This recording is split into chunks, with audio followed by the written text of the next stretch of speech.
เสร็จบาดนี่พอมาหอดเที่ยงแล้วก็มุนมีตีต่อยไปเบิดทุกคนเอ้ยงัวมันเข้ามาเที่ยงทุกคนนี่มายำจำพวกเสือแล้วก็ผ้าห่มปาดโถบาดนี่บ่ว่าแต่อยู่กับล่างมันขึ้นหอดเทิงเที่ยงทุกคนนี่หลักฐานนี่ขี่มันพี่ขึ้นขี่ใส่หอดเทิงเที่ยงได้กินแล้วยังบ่พอยังมาขี่ใส่ใจอีกทุกคนนี่โอ้ยบาดนี่เต็มเบิดผ้าอูนี่แห้งดึงอยู่ของมันก็คือเกลือโอ้ยเมียนพันเพิงบาดนี่โอ้ยตักน้ำมาล้างเด้อ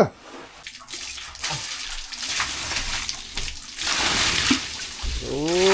เส้นเนี้ยงว่าเส้นยุ่งงอเจนนั่นเด้อนี่มันบ่แม่นเจนเพ้อถวย300,000ดอกเจ้านี่มากกินเส้นขนาดนั้นเจ้าเนาะของมักได้ตัวน่ะเส้นงอนี่มากขนาดเลยเจ้านี่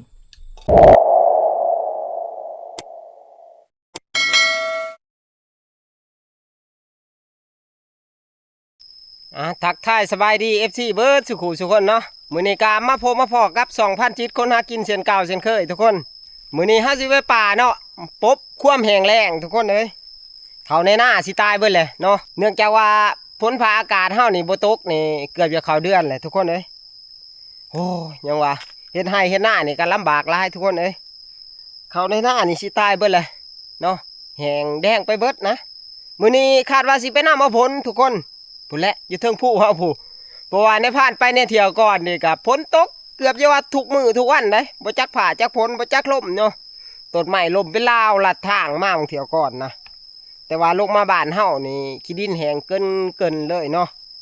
ไปมื้อนี้เฮาไป3คนมื้อนี้ก็คือแม่ทับกุ้งแน่แล้วก็พันเพิงเพิ่นนักล่าเฮาก็เอาไปบ่ได้หลายดอกเนาะเอาไป2โตมื้อนี้นักล่าก็คือมักการแล้วก็มักมีดำมื้อนี้ส่วนว่าทีมงานใหญ่เฮาหั่นก็ยังค่าธุระอยู่เนาะเขาเว้ากันว่าสิขึ้นตามหลังมื้ออื่นนะพวกพันเฮียงพันทองพันม่องบ่มื้ออื่นนี่ครบทีมมาแล้วมื้ออื่นนี่เนาะส่วนว่าในพานนี่อยู่บ่ได้ทุกคนไปก่อนคือมันสิมานนะมื้อนี้ไปเบิ่งไปชมนำกันเนาะในเที่ยวนี้เฮาสิโศกสิมานอีหยังนะไปพื้นที่แรงๆแน่มื้อนี้อากาศมันก็ร้อนหลายร้อนคักร้อนแน่ยังว่ามื้อนี้โอ้ผ่านกุ้งกับผ่านเผิงยางกรอบนะทุกคนเอ้ย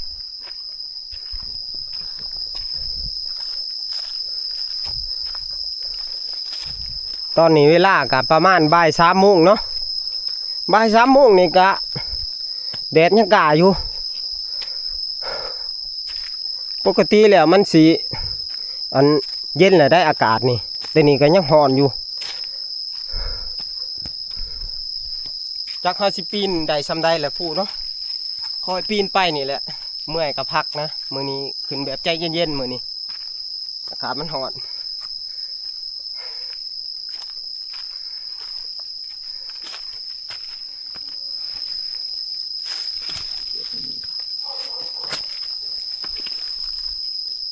ไปวันนี้ออกเดินทางพัดกุ้งมันค่ำเด้อเส้นทางเฮายังอีกยาวไกลเด้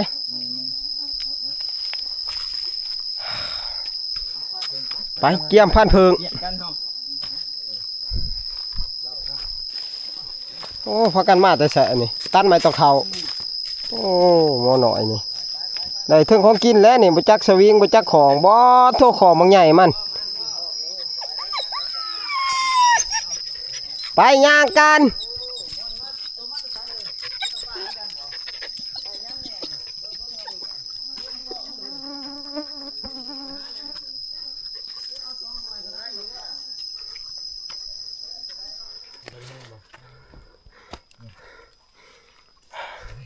เอายังเลย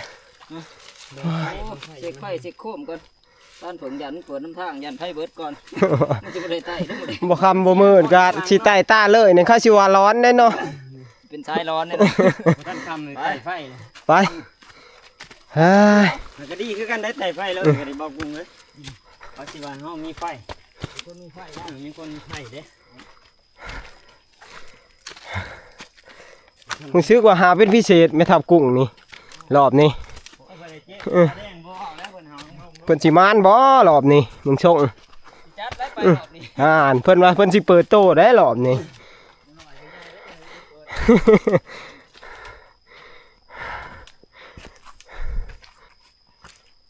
บัดนี้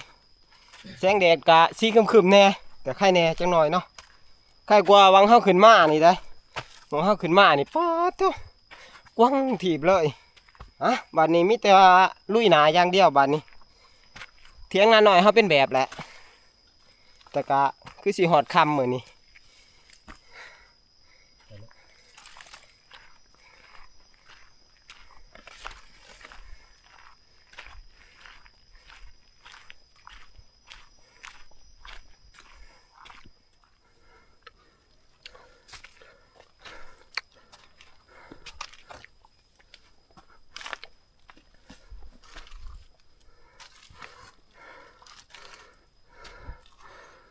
แถวผักผู้นี่ก็แห้งเคิงๆเลย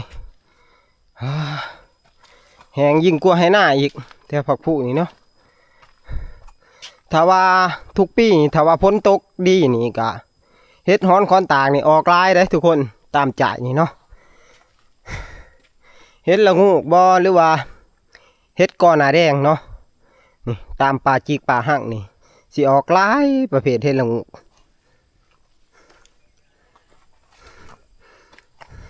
คือแม่น้องมิ้วมาในเที่ยวก่อนหั่นแหละหารอเก็บเฮ็ดละงูกเนาะก็ได้พอได้ตั้มมันก็ออกบ่หลายเพราะเรื่องเฮ็ดนี่ก็แซ่บได้ทุกคนเฮ็ดตามฤดูกาลนี่แซ่บคักเนาะเอามาปิ้งแล้วก็ย่างหรือว่าอิหยังก็มาตำใส่เขียดใส่กบก็แซ่บหรือว่าแกงกินก็แซ่บเฮ็ดละงูกนี่ก็หอมเฮ็ดปงเฮ็ดไข่หมดนะปีนี้ก็ออกบ่ค่อยร้ายปานใด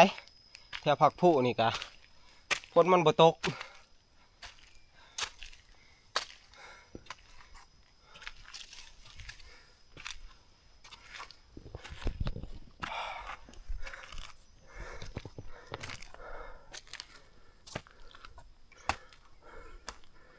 แนมหาเฮ็ดกับบุ้ยพ่อดอกนี่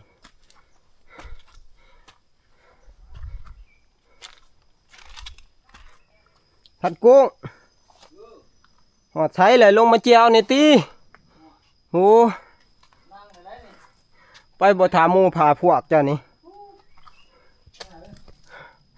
โอ้ ใจฮอดนี่แหละมันบ่ได้ไปเอิงมันก็ขาวเลยนะหนึ่ง ใจเย็นๆนะ มันจะขึ้นตะลุ่นน่ะนี่มันมื้อนั้นมื้อนี้เด้อบ่ทันได้ขึ้น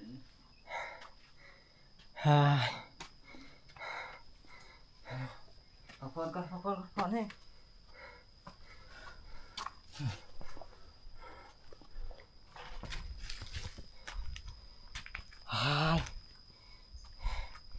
เปียกไปเบิดแหละ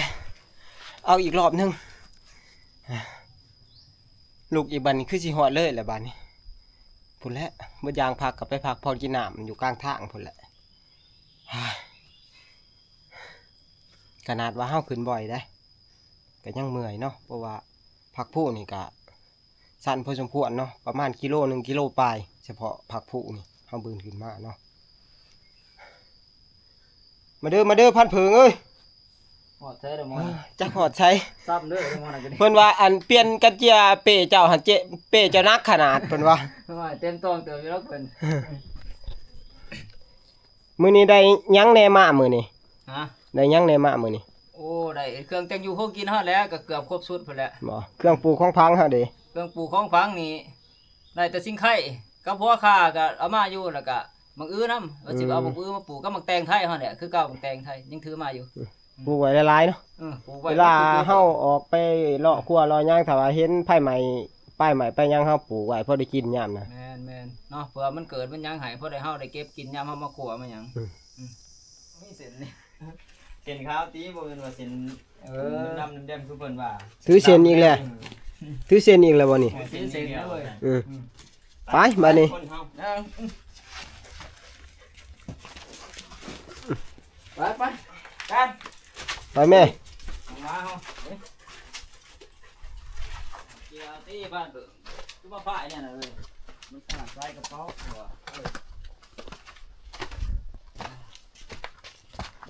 มาถึงสนุกแล้ว เย็นเนาะ โอ้เย็นข้าวก็ดี แต่อากาศดีกว่ากันอีกนะ นักอยู่บ่นักครับบ่นักบ่ได้ดี พอไปพอมา นี่แหละคือคอยทดสอบจะได้นี่ ทดสอบพวกอิหยังพวกอึดทนของเจ้าที่เขาว่านะว่าเจ้าสิทนได้ทันใดเนาะว่าพวกข่อยผ่านมาหลายนะน้ำนักกะผ่านนะเจี๊ยนักกะผ่านนะให้เจ้าลองดูก่อนรอบนี้เนาะ โอ้ยเที่ยววังยานี่คักแล้วเที่ยววังยานี่ โอ้นักข้าวก๋วยเตี๋ยวของหัน โอ้ยมานกับมานอยู่หุบเขาฟ้าก็หกอีกหน้าผาก็สั้น นี่นะเนาะ รอดลมรอดตาย เพื่อจะเอาลงมาเถียงกันบ่ เออ โอ้เป็นพวดเนาะ เออ น้ำเป็นตอนเลย ตะเว้นก็คอยคำเลยทุกคนเลยเฮาก็เดินทางบ่ทันได้ฮอดครึ่งนะมื้อนี้สิได้ใต้ตาแหละมื้อนี้เพื่อสิฮอดเที่ยงเฮาเนาะบ่มีดอกแนวอยู่แนวกินกะมื้อนี้เพราะว่าเฮามาค่ำพูดแล้วไปฮอดเที่ยงจังว่ากันได้ยินอันแม่ได้ยินว่าแม่ทับกุ้งเพิ่นอันนั้นถือเส้นไปอยู่มื้อนี้ประเภทเส้นนี่เพิ่นมักได้แม่ทับกุ้งนี่ อ่ะกินเส้นอีกรอบนี้เป็นจังไดฟังเบิ่งกินเส้นแล้วพุ่นแหละจังสิไปหาหลอดใต้ตามื้อนี้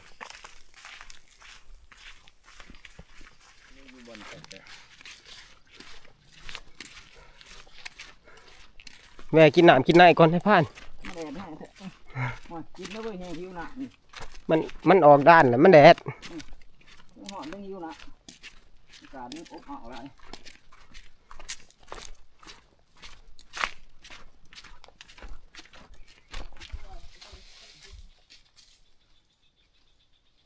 เรื่องบ้านเถิดมาเด้อ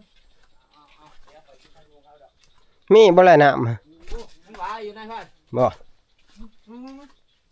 น้ำก็ได้เนี่ยนี่โว้ย โอ้ใส่ดีเนาะ ใจเอากระตุกมาด้วยนายพ่านพ่านเพิ่งน้ำเจ้าฮะ โอ้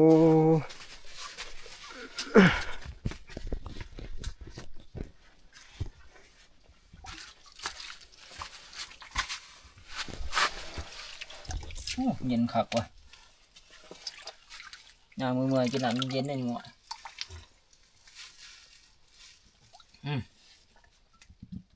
โอ้คักกันดิ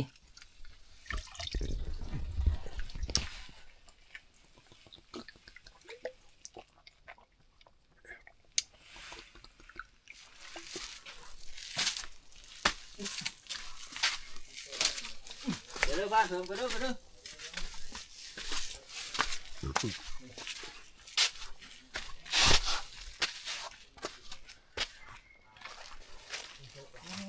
มาลงกันท่าเอาหนึ่ง แม่นแต่เที่ยวก่อนผู้ยังบ่มีไผเฮ็ดจังใดเลยนี่ยังทับทางคือเก่านี่ มันจะเอาเบอร์รุ่งเอารุ่งจะได้ใช่ไหมครับ ห้ามขามแล้วเนี่ยพระ โอ้รถได้สะ รถก็ห้ามขามตัวนี้ โอ้หาต้องรถบ่นี่ เออ โอ้ทุลักทุเลขนาดนั้น โอ้ มันจะเนาะ ยบ่เท่านั้นลำบากในเที่ยวก่อน มัน นะ ก็ลำบากเติบเนาะ อืม ต้นบางใหญ่มันเว้ย แสดงว่าพวกทีมงานเฮ็ดใหม่นี่บ่ทันละขึ้นมาได้เนาะ ว่าจะเอาใหม่มันยังควงช่างเด้ที่มันควงแล้ว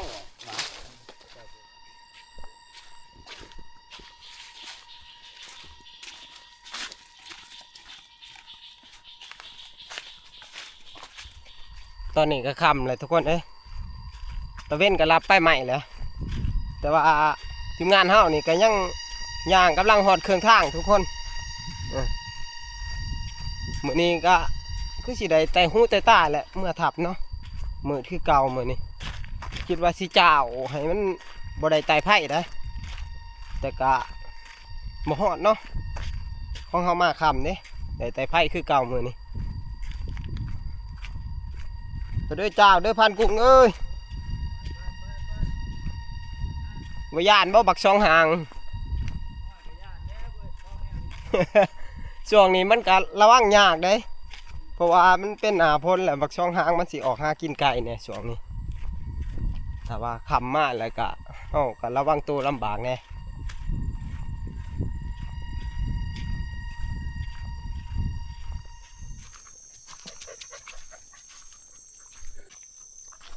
คำมืดแหละทุกคนเอ้ยแต่ก็ดีเนี่ยนะเฮามาหมอเที่ยงเลยเจ้าเป็นเจ้ายังวะอยากให้มันวิดดงใหญ่คือว่าแหละเนาะเฮากะอันระวังยากแน่เฮามากลางคืนนะในเที่ยวก่อนนี่ได้ยินชาวบ้านเพิ่นว่าอันเขาว่าเพาะบักซองหางเนาะเฮาก็เลยเจ้าเนี่ยอยากให้มันวิดดงใหญ่ตอนนี้ก็มอสิฮอดเที่ยงกันแหละทุกคนเลยส่วนว่าพานกุ้งกับผู้ย่างมานำบ่ทันยังวะเห็นแต่ป้ายไฟแบบๆผูนอยู่สวนด่านผู้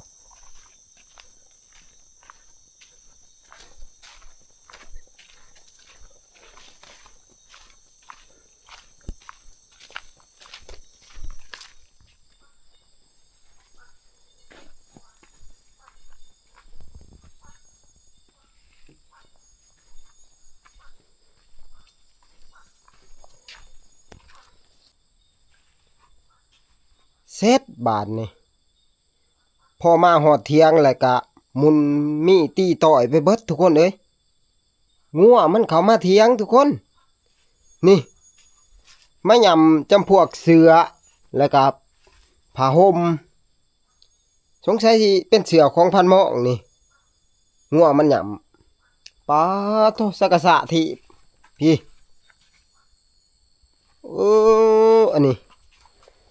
อันนี้เสือผู้ใดเด้อันนี้โอ้หมดเลยสิเมนงัวเห็ดขากบานนี่พี่สะถีไปเบิดเลยเครื่องครัวเฮาแล้วว่าเฮาเมียนดีเลยไว้หานเถิงโอ้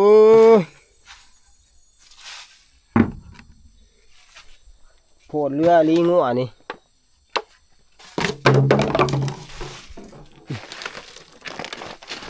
จักไล่สิเว้าทุกคนเลยแนวนี้แหละหัวเฮายังบ่ได้เนาะหัวเฮายังบ่ดีนะเฮาหลอมซำนี้เอามันบ่อยู่ดอกทุกคนหัวนี่มันดื้อขนาดนะเพราะว่ามันได้กินกินเหงื่อกินไข่ของคนเฮาแล้วมันสิมีเกลือเนาะหรือว่าเข้มๆนี่ในเสื้อในผ้ามันก็สิมายำพันกุ้งห่วยมาเบิ่งในตีเทียงนี่ห่วยงัวย่องมุนเบิ่แหละนี่ปาดโธบาดนี่บ่ว่าแต่อยู่กับล่างมันขึ้นหอดเทิงเทียงทุกคนนี่หลักฐานนี่ขี่มันพี่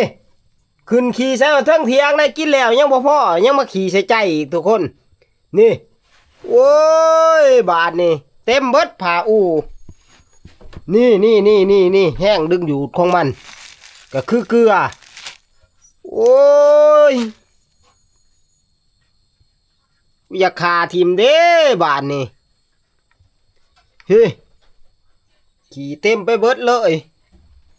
มันบุกเที่ยงแล้วบาดนี่จะได้ละพันกุ้งเบิดเลยเกลือเป็นนัวเฮานี่มันกินนี่ดีแน่แต่ว่าเฮามีแก๊สได้ถ้าบ่มีแก๊สนี่มันสิเอาไปกินไปเบิดเลยโอ้งัวเท่านี้ขึ้นมานี่บุกนักอลีงัวเท่านี้ขึ้นมานี่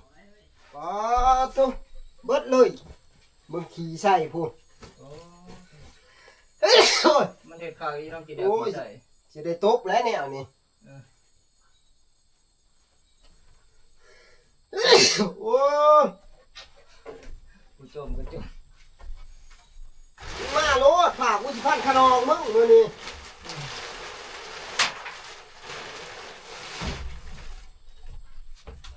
เอาเมียนพันเพิงบานนี่โอ้ยตักน้ำมาล้างเด้อบ่ได้แนวนี้ฮะโอ้ยแก้วพี่คมๆเลยเนาะอันนี้พี่อ่ะมันน่ะนี่เอาอีแล้วนะพูดไปถือทั้งรุมอีแล้วอันนั้นพานกุ้งรับช่วงต่อพานเพิ่งเฮ็ดบ่ติดตัวใดนี่จะได้แต่มันบ่วิดเนาะจริงๆมันต้องหอกออกว้ายพี่ใช่นี่โอ้เดี๋ยวข่อยบ่แน่นี่มันเสียแต่ใบหลายเที่ยข่อยสิไปตักน้ำขึ้นมาล้างโลดหอกออกก่อนต้นอาหารตัวอยู่พื้นหั่นมันบ่ยากตัวนี้ เบิ่งขอเฮ็ดก่อน ตักน้ำมาล้าง เออ ล้างเบิดเที่ยงนี่ แม่นนี่พาย่างนี่เจ้าออกให้แน่เบิ่งขอเฮ็ด ว้าเฮ้ย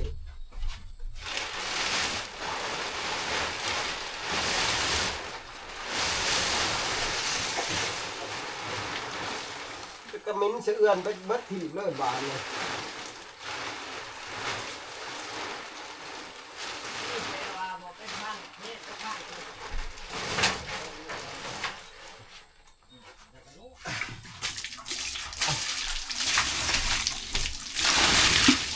โอ้ย บ่มีหยังเปรียบบ่กลางเนาะ เสียบยามัน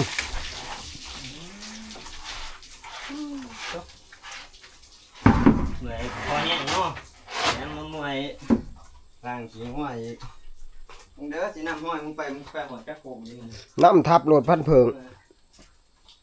มันโผดมันเหลืออะไรอันนี้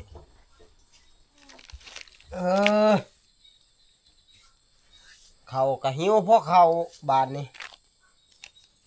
พ่อมาหอดเทียงกะเละตุ่มเปะเลย กินแล้วก็ขี่ใส่อันงัวอันนี้ก็ได้โพดว่ามันควงได้ จำห่างท้ายสูงไปมาไปถอดทิ้งไว้นี่ไปมาถอดทิ้งไว้นี่ จะได้ทีมงานใหญ่ บ้านนี้บ่จำห่างท้ายสูงก็จะได้ฉันมีทุกอันเว้ย โพดอันนี้งัวก็ได้เทียงคนก็ยังขึ้นควงสำกับกระเบะโอ้เออ แต่ก็ยังว่างัวมัน ว่าดีเห็น เนี่ย มัน รีวิว เก่ง นายเบิ่งยังว่า ว่าตัวนี้ อื้อ จัดมันโหด จักเทือสิพ่อมัน จัดมันโหดเพราะว่ามันโหดเกินไปมัน เกิน เสียงของทางเลยเขาว่าในหัวในสวนใส่ได้มันเกินเทียงนี่ปะเกินไปแล้ว มันเกิน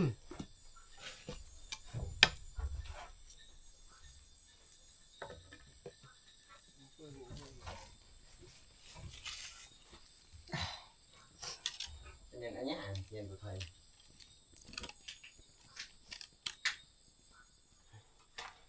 มากกับ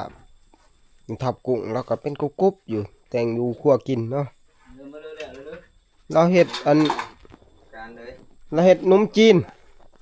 หรือว่าเฮ็ดข้าวปุ้นเนาะบ้านเฮาเอิ้นข้าวปุ้น บ้านเฮา นี่น้ำยาป่าเราอ่ะโอ้มาเบิ่งหน้าตาละเฮ็ด ขับได้นะพ่อ โต โอ้กำลังแดดพอดี คักอีหลีเนาะจะเห็นเนาะ โอ้ยงดเท่านะ แหนมเบิ่งสักกระแดกอมๆเลย กระปุ่นก็เรียบร้อยน้ำก็เรียบร้อยมีแต่โซกเลยเด้อบ้านซ้ำสิโซกบักกะบ่ได้บ่ได้ บักกุ้งเอาได้นี่แหละเฮาบ่ได้เอานี่มานำมันหายาก ตามใจมักบ่ในพานนี่อยากได้น้อยได้หลายนี่ แม่นคือแบบว่าบอกง่ายๆแบบแนวใดบ่เปิดเสรีบุฟเฟ่ต์อยากได้หลายเอาหลายอยากได้น้อยเอาน้อยเอาแล้วแต่ใจมักลุยๆผ่านเพิ่งเฮาจริงมัน มาเบิ่ง เอาหอนเด้อพักเด้อ เอาหลายเลยได้ข่อยนี่ เอาเลยเอาเต็มตองเลย ตองโลด สมัครสิได้แต่บ่มีข้าวหอมเล่นเนาะ โอ้ยสิได้บ่ทำบ่ได้เฮ็ดจับเนาะกินหยางแบบนี้ แม่นเอาแบบเอานี่แหละมันจังได้อัตรสดี เส้นเนี้ยงว่าเส้นยุงๆงอๆอันนี้ เส้นอันนั้นเด้อนี่มันบ่แม่นเส้นเพ้อถ้วย300,000ดอก อ๋อเจ้านี่มักกินเส้นขนาดนั้นเจ้าเนาะ ของมักได้ตัวน่ะ เส้นงอๆนี่มักขนาดเลยเจ้านี่บ่แม่นติกูเตียงงามนี่ บ่โอ้ยเบิดบ่แบบก๋วยเตี๋ยวของเตี๋ยวงามก็มีอ่ะ เอาซ้ำนี้ไปก่อนนี่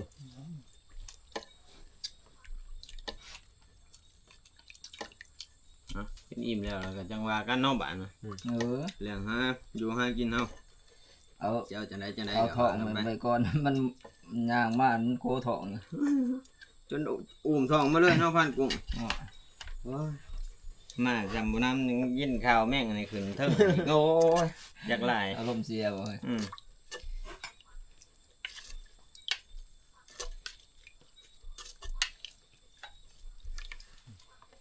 มาบัดนี้ทุกคน เฮาล กินเส้นบาดนี้เส้นอิหยังแหละบ่ฮู้น้ำเพิ่นเส้นกระเตียงงามบ่หรืออิหยังนั่นนี่พันกุ้งเพิ่นว่า ว้าย นี่แหละอาหารแรงเฮามื้อนี้ก็คือสิมีแต่เท่านี้แหละมาบัดนี้กินน้ำกันแซ่บได้เราเฮ็ด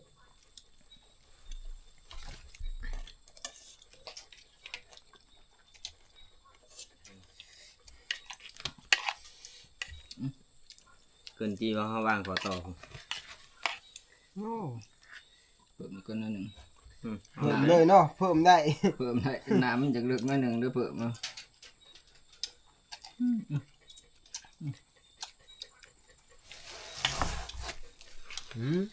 โอ้โหมาจะเฮ็ดกินแซ่บเนี่ยนี่ข่อยเอามาแต่เฮิงก็ดีอยู่เด้ ว้าย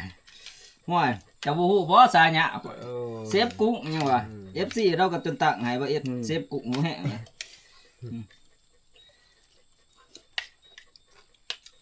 ต้องเดี๋ยวขึ้นซื้อเรือน้ำมาแล้ว อืม แม่ทับกุ้ง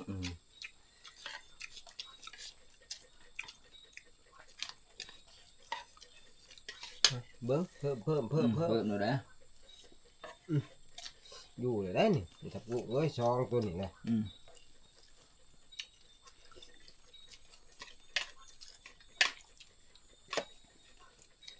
มันก็ถืออ้าวพันเพิงแล้วเพิ่นคนมักอันขาวปุ้นซะ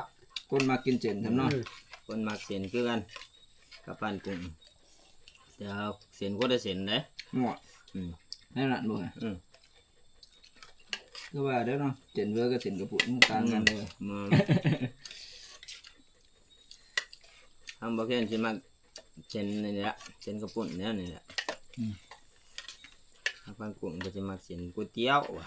เส้นเหลื่อมงอๆพันกุ้งเพิ่นมัก งอ